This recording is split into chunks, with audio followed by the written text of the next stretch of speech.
This is Right to Life Radio. And now, here's your host, John DeRoe. Joined in studio, as always, he's got his Kansas State gear on.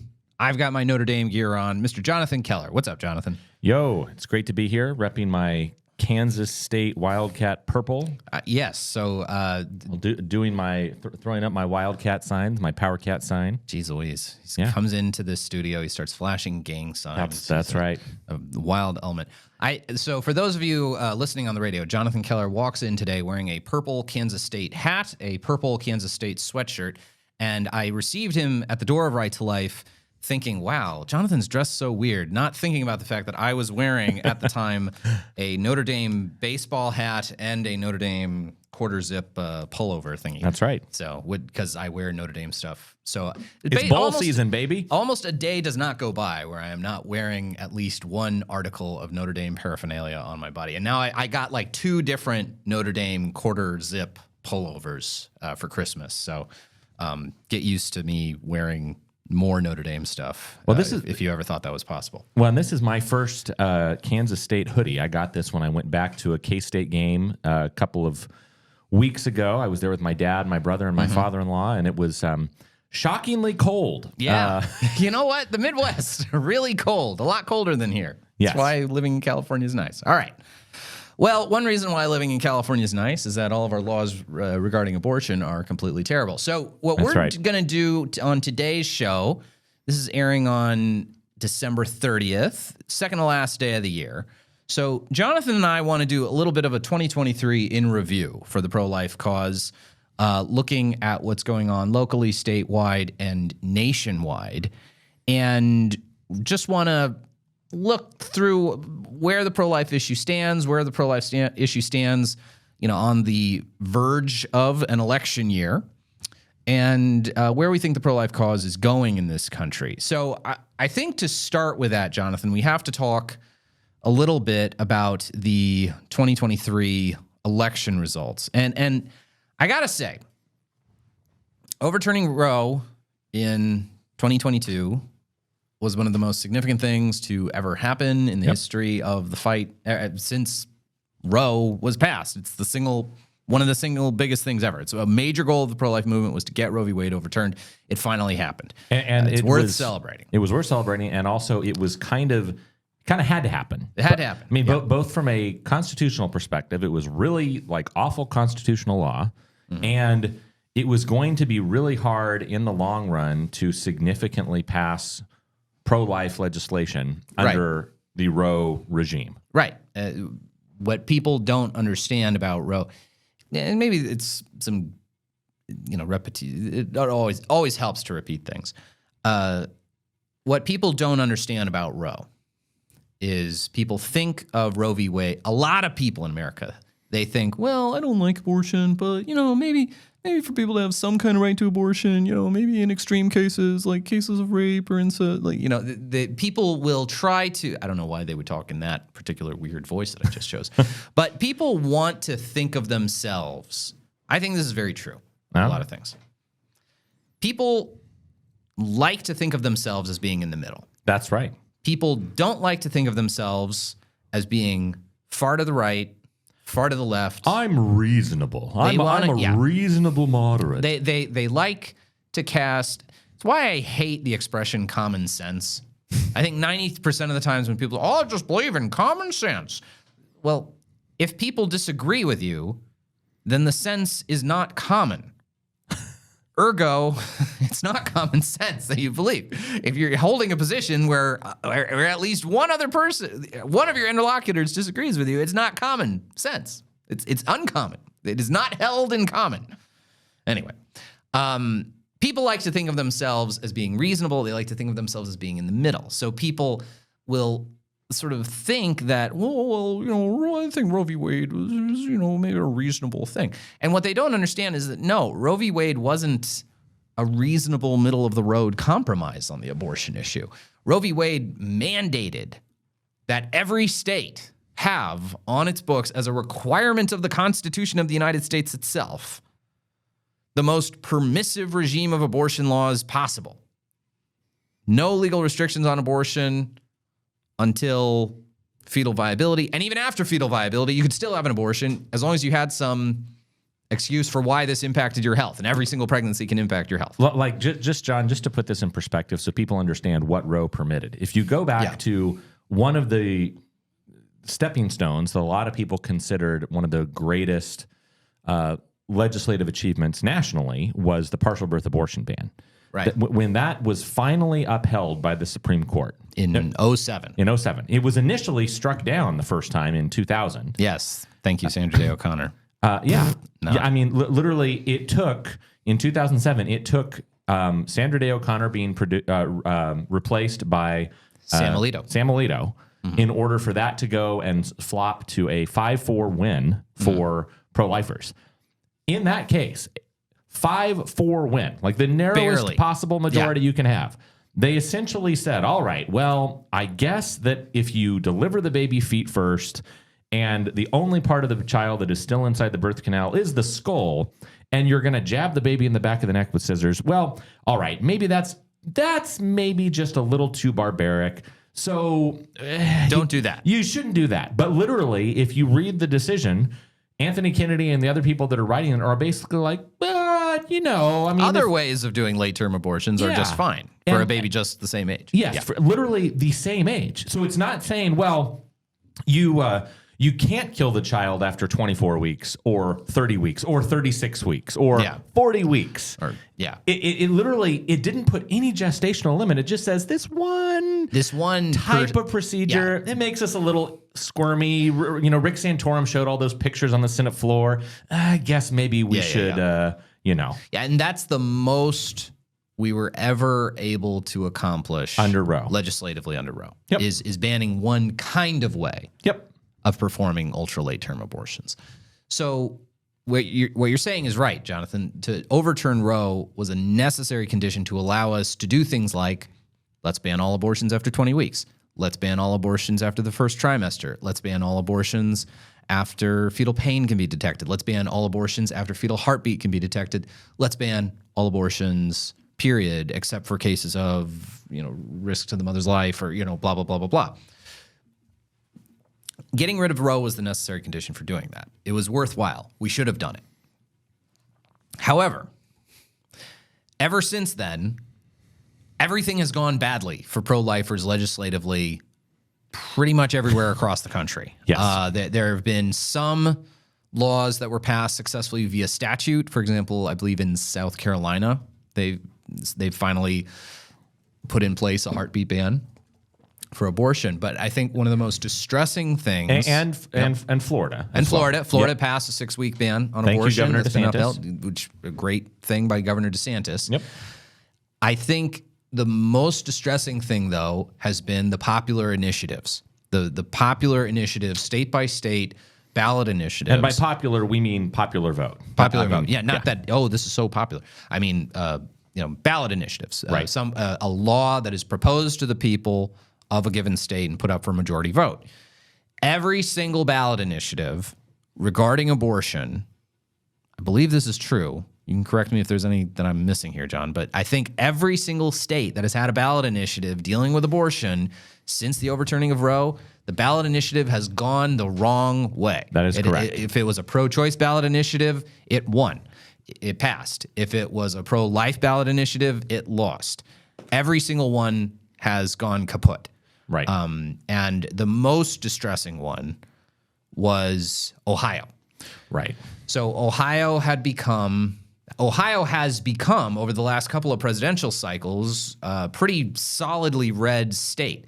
The 2022 elections, Republicans cleaned up. The 2020 election, Donald Trump won Ohio handily. 2016 election, Donald Trump won Ohio handily.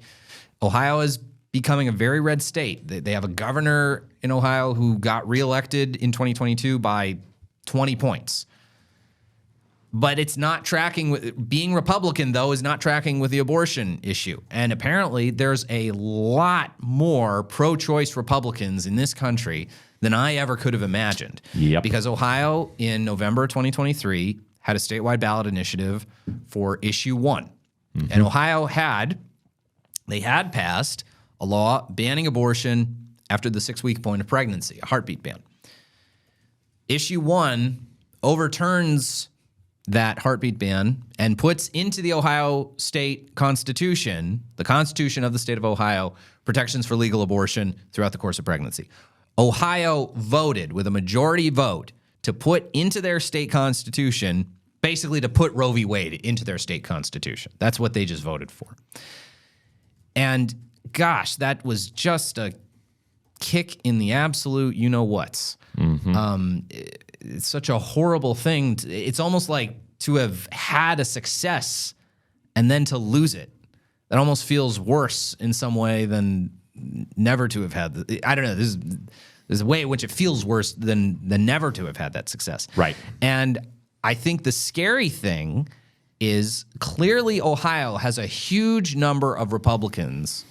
And I don't think it was a low turnout election either. I mean, it was a super off-year election for Ohio, but a lot of people voted on it. And clearly a lot of Republicans voted in favor of legal abortion. Yes. And I think the thing that worries me is what if Democrats, what if pro-choicers can get ballot initiatives like this on the ballot in every single red state? Every single red state. Let's see how committed Republicans are to keeping abortion illegal. And sadly, this is something that we're seeing. I mean, they've already talked about. Not only were they able to get it on the ballot. I mean, of course, you get it on the ballot in California. That's a fairly easy thing to do. They got it on the ballot in Michigan. Ohio, I do think, John, is the biggest one because that was, like you said, a state that has been a big state, it's a big population state, and very red, very red, recently Republican red state. And they're already talking, John, about putting it on the ballot, like in Alabama. And now here's the thing. Do I think that the fact that they got this on the ballot in Ohio, does this portend that next year in the 2024 election, does this mean that if it comes down to Donald Trump versus Joe Biden in the presidential race, does this mean Ohio is going to go for Biden? No. I don't think so. Oh, not at all. There's no way. But I think there's a large number of voters who really like Donald Trump and don't give a crap about the abortion issue. Yep. Or are actively pro-choice. Exactly. Apparently. Yep. And that's I think it's a very distressing reality. And when you look at all these states that since June of 2022 that have had ballot initiatives, Kansas, solidly red state, went the wrong way. Kentucky, solidly red state, went the wrong way. All these, Kansas, Kentucky, Ohio, those three states make me so worried about the whole rest of the country. Now, when we return, I want to talk about the impact this could have on all of this is going to have on the 2024 elections, what it could mean for the presidential contest, the way in which Donald Trump has reacted to these things. That's all next on Right to Life Radio. Back with Right to Life Radio, we're doing the year in review for the abortion issue, talking through what has happened in the country with the abortion issue over the course of 2023 and where we're going into 2024. 2024 being an election year. I think it's something that really worries us, frankly, Jonathan. Yep. So as we've seen since June of 2022, when Roe v. Wade was overturned, every state that has had a ballot initiative dealing with the abortion issue, the ballot initiative's gone the wrong way. Yes. Whether it was a liberal state voting for terrible abortion laws, a moderate state voting for terrible abortion laws in the case of Ohio, or a pro-life state voting not to enact good pro-life restrictions on abortion, it's all gone wrong. And this has led Republicans to flee from the abortion issue as fast as their little legs can carry them. And the degree of flight from the abortion issue, it doesn't really seem to track with, like, a lot of times people analyze Republican politics along the lines of like establishment Romneyite Republicanism over here on the left, we'll say, to ultra MAGA Trump Republicanism allegedly on the far right. And it doesn't really seem to track. Right. Two of the biggest people who are seemingly wanting to run away from a national Republican stance on the abortion issue or even trying to pass legislation to limit abortion, you've got Mitch McConnell, who kept saying, well, I think abortion is just an issue for the states. It's just an issue for the states.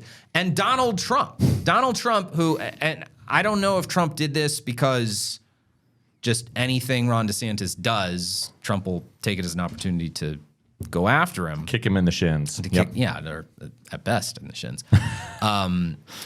But Donald Trump attacked Ron DeSantis for passing in Florida a 6-week abortion ban. And said it was cruel. I believe he used that term. Said it was cruel. Said it was cruel for not having exceptions when it did have exceptions. So also not accurate. Not accurate. And Trump was seemingly was being quite open, as much as pro-life advocacy organizations like, and we say a lot of complimentary things about them, and we love the Charlotte Lozier Institute, but you had folks like Susan B. Anthony List like trying to scramble to try to spin what Trump was saying in as good a light as they possibly could.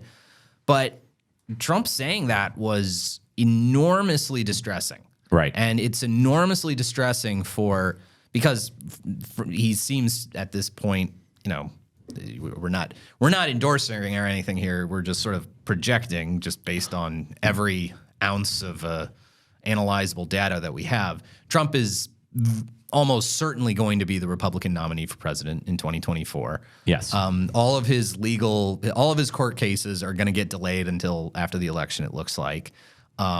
So he's going to be the nominee for 2024 on the Republican side. And if he's the nominee, if he's going to stick with what he's saying, how committed is he going to be to pursuing the kinds of regulatory things that the president needs to be able to do to limit abortion? How aggressive is he going to be to pursue pro-life goals? Maybe rolling back FDA approvals for the abortion pill? How committed is he going to be to those things? I don't know. I don't know that Donald Trump knows. I just don't know that he cares about the abortion issue enough to like really cogently. I think he views it as transactional. I give you conservatives the Supreme Court. I give you the overturning of Roe v. Wade, and you all vote for me. Yep. And, hey, that was a pretty good deal. But is he actually going to push for pro-life legislation? And why would he if people like Mitch McConnell are going to run away from it like little scaredy cats? Yep. And it's so weird how Lindsey Graham, who for years Republicans thought of as a left-wing, Republican rhino shill back when he was, John McCain's best friend and he was buddies with Joe Biden. Lindsey Graham is like better on the abortion issue than has been better on the abortion issue than Mitch McConnell has been. Yep. Promoting a nationwide 15-week abortion ban. So this stuff is not tracking with normal like establishment Republicans or a bunch of wussies who are compromising on the abortion issue, but ultra mega hardcore Trump Republicans are standing strong. No, it doesn't seem to be tracking with that. So I think a lot of this could hinge on whom does Trump pick to be his vice president. I think that's a really big deal. I think if he picks someone like J.D. Vance to be his vice president, that would be powerful. That would be humongous. Yep. I think if he picks someone like Nikki Haley to be his vice president, that could be not great, Bob. Not great as far as being willing to aggressively advance the abortion issue, to fight for the cause of life. So, and especially for this campaign, because if Trump wins, and frankly, I think he's going to. I continue to think he's going to. Not just the primary, but you mean the general. I think he's going to win the whole thing. I think Donald Trump is going to be the 45th and 47th president of the United States. If Trump does win, he can't run for re-election again. So whomever he picks as vice president has a huge leg up. Like if Trump wins the nomination, which he's almost certainly going to, his vice presidential pick is going to be one of the more consequential vice presidential picks, maybe ever, because we know he's not going to run for a third term. So I think that's all really significant. And I guess what I'm afraid of is Democrats seeing all their recent electoral success with the abortion issue trying to make it the key national issue. I 100% agree. Yeah. I mean, at this point, John, you have to ask, what else do they have to run on? well, number one, what do they also have to run on? But also, if it ain't broke, why fix it? I mean, they keep winning. Yeah, if you're a Democratic strategist, and you also have to remember that they had just an obscene, an overwhelming financial windfall when Ruth Bader Ginsburg died, because people suddenly realized, oh my gosh, The Republicans are going to overturn Roe v. Wade. right? And that was when it was still just theoretical. Yeah. Then after It after it actually happened, I mean, the level, sadly, tragically, the level of financial commitment and the level of grassroots enthusiasm, one could say bloodthirsty enthusiasm. Yeah. The way that you've seen Democrats kind of come out of the woodwork, I mean, John, it really is distressing, because you finally have this 50-year project that conservatives, that pro-lifers worked for, and finally accomplished. And in some cases, I mean, I've literally seen some conservatives say, well, you know, we overturned Roe v. Wade. Wasn't that kind of the whole issue? I mean, why do we have to keep fighting about this? Well, Ann Coulter talked about the abortion issue basically as if it was a constitutional reading comprehension error. Right. That's basically how she framed it. That the only problem with Roe v. Wade was that it was saying that abortion was protected under under the U.S. Constitution. But after that, she's like, oh, well, if you don't want an abortion, just don't have one. Yeah, like, what's the big deal? Why are you guys keeping... Why are we making this such a complicated issue? Which, you know, really glad that Ann Coulter was maybe the most influential, you know, person on the right from about the years 2006 through 2016. There was nobody more influential to conservatism than Ann Coulter.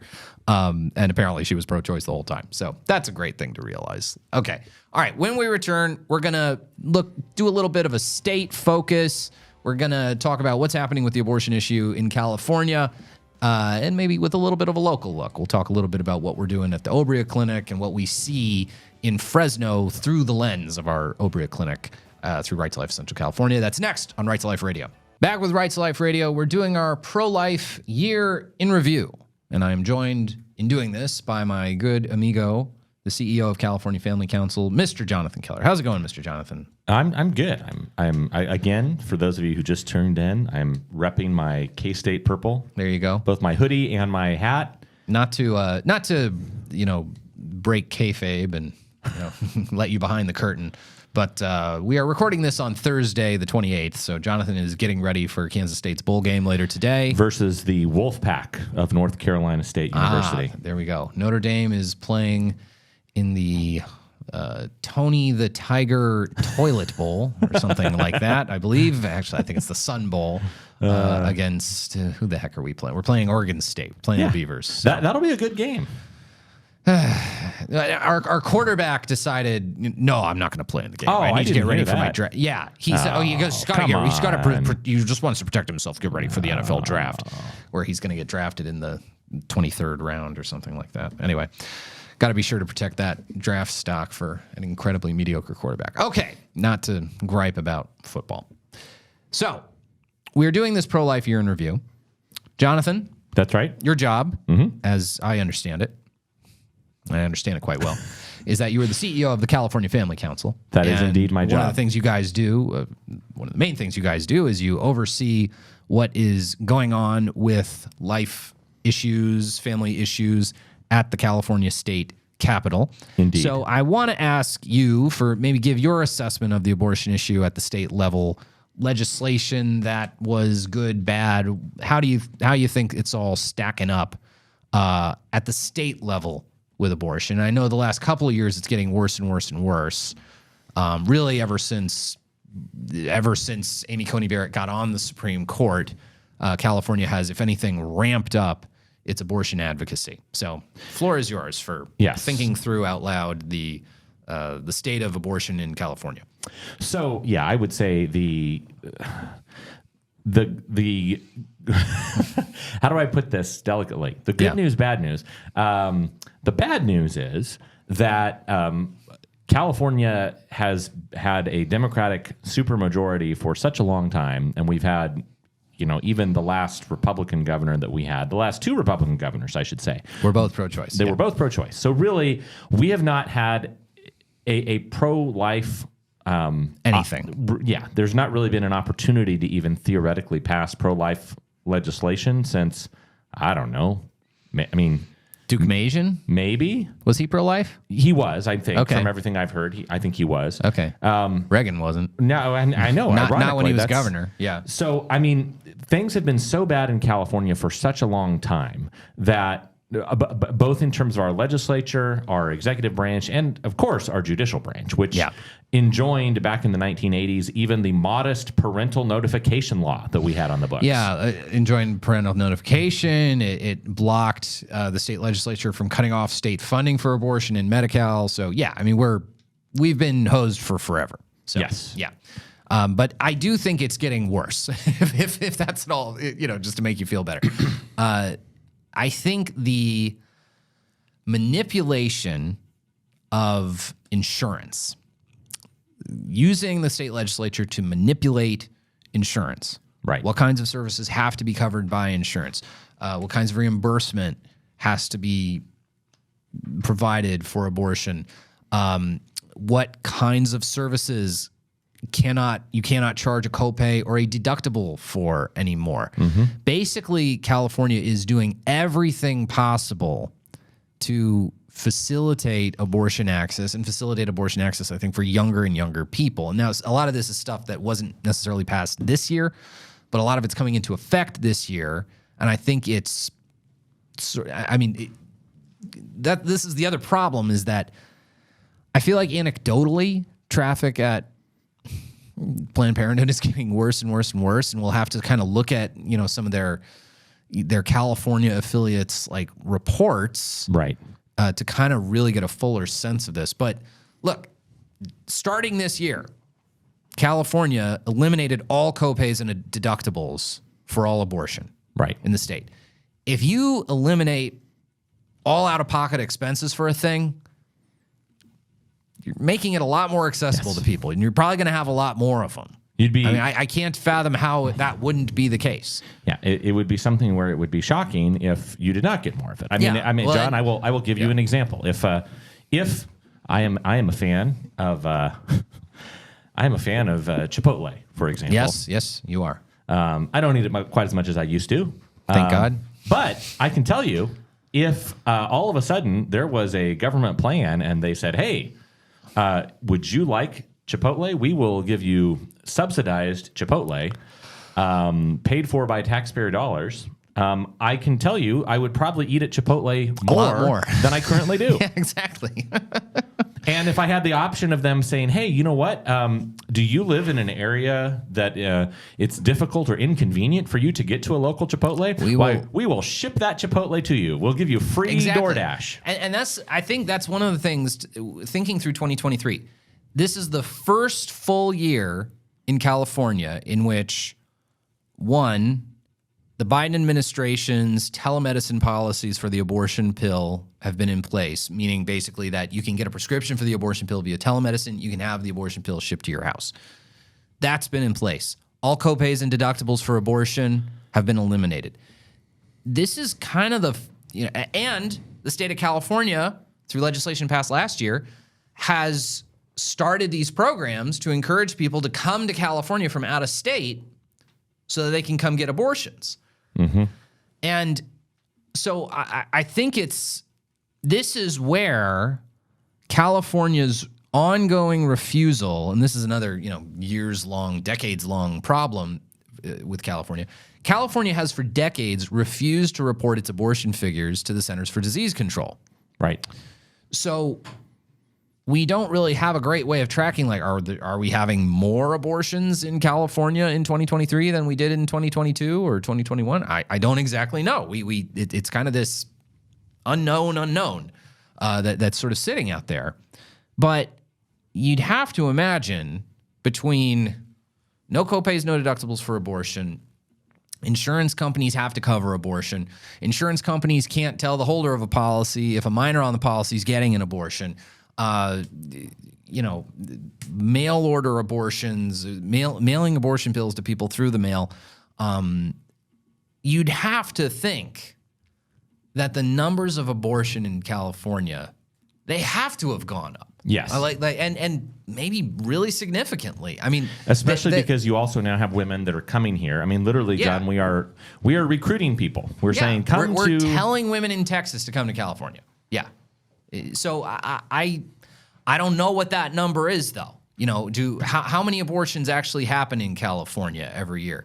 Is it 80,000? Is it if it's about 900,000 total for the whole nation? Yeah. And I would imagine California is a disproportionately high number. I had heard, John, even from, so let me go back to this. From the number of abortions in California, this is according to the Guttmacher Institute.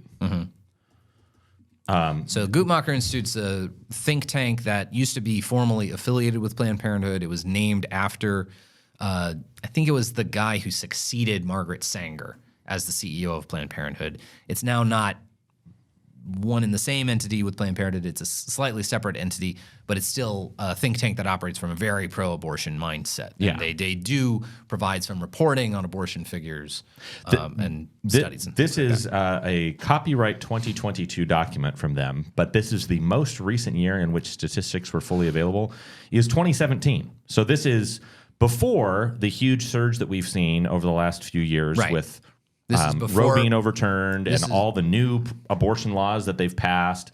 This is before the FDA deregulated the abortion pill to allow it to be shipped through the mail. Yeah.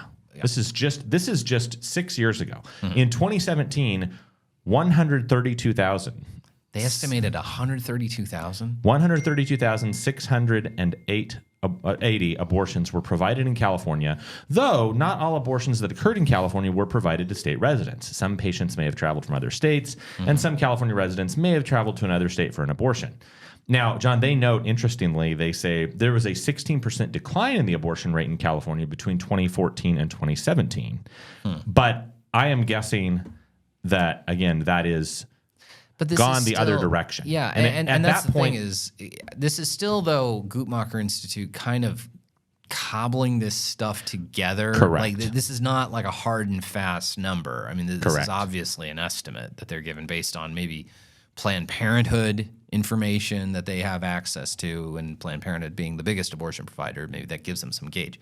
So now, when we return, I want to talk about what we're seeing on the ground in Fresno via our Obria clinic and the ongoing problem of Medi-Cal and California just refusing to fund prenatal care to the same extent that they fund abortion.